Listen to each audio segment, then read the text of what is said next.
नमस्कार साथियों। अभी 2-3 दिनों से एक अलग तरह का माहौल जो है सोशल मीडिया से ज्ञात हुआ है, जो कि शासन द्वारा जो अतिथि शिक्षकों को 50% पदों में आरक्षण संबंधित आदेश जारी किए हैं।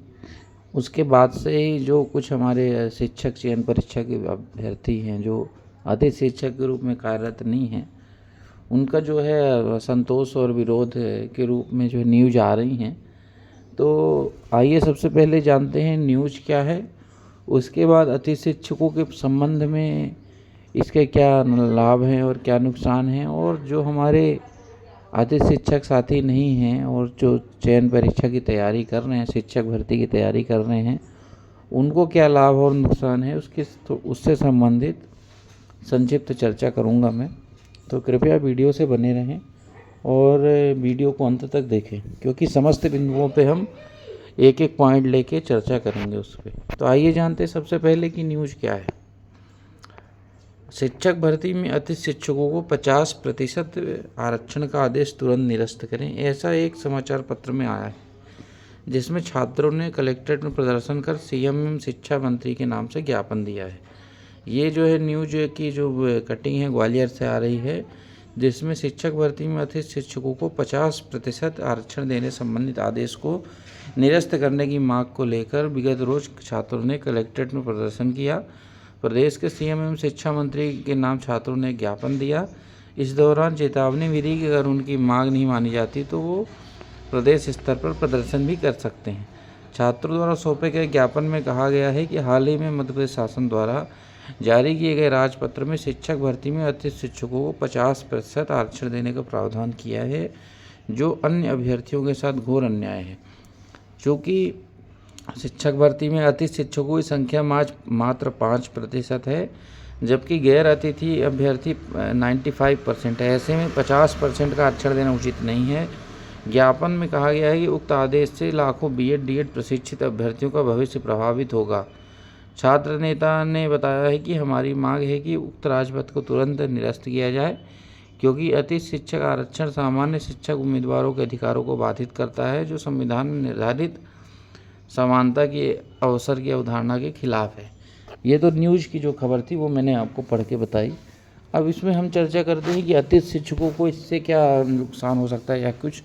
तो मैं आप लोगों को स्पष्ट करें कि जो भी हमारे प्रदेश सरकार से निर्णय होते हैं वो विधिवत जो है इसके समस्त पहलुओं को ध्यान में रख के किए जाते हैं। आप ज़रा भी भ्रमित ना हो इस संबंध में। अगर कोई आवेदक जो है अपने विरोध कर रहे हैं तो उस संबंध में सरकार उनकी बात सुनेगी या नहीं सुनेगी या उस पर क्या होगा, इस पर अटकलें ना लगाएं। अभी सिर्फ और सिर्फ अपनी तैयारी पे फोकस रखें और तैयारी अपनी जो है शिक्षक चयन परीक्षा की ज़ोरों से करते रहें, क्योंकि इसकी परीक्षा मार्च 2025 में ही होनी है। और रही बात इसमें कि इसमें अब आगे क्या होगा, तो देखिए ये सब निर्णय जो है बहुत वरिष्ठ स्तर पर होते हैं, और जो इसमें जो है जो प्रशिक्षित लोग हैं वही इसका निर्णय करते हैं। इस संबंध में है कोई अटकलें लगाने से और अफवाह में पड़ने से कोई फ़ायदा नहीं है।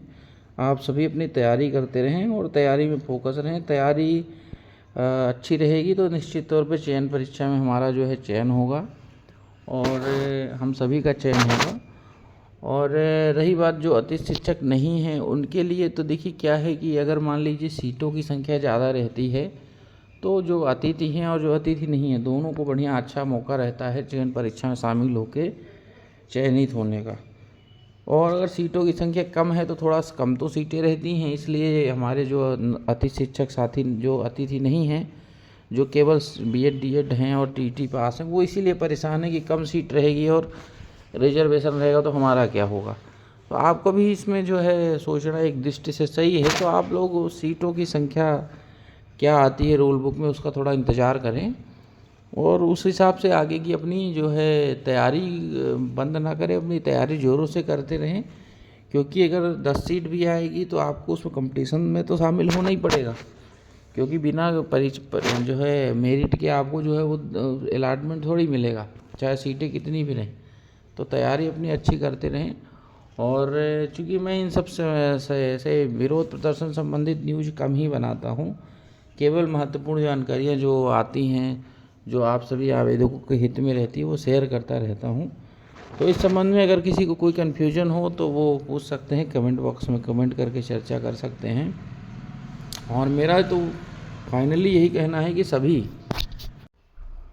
सभी अपनी चयन परीक्षा की तैयारी को ज़ोरों से जो है अपनी जारी रखें और प्रयास करें कि ज़्यादा से ज़्यादा अपनी जो है सिलेबस कवर हो जाए और अच्छे अंक परीक्षा में आए।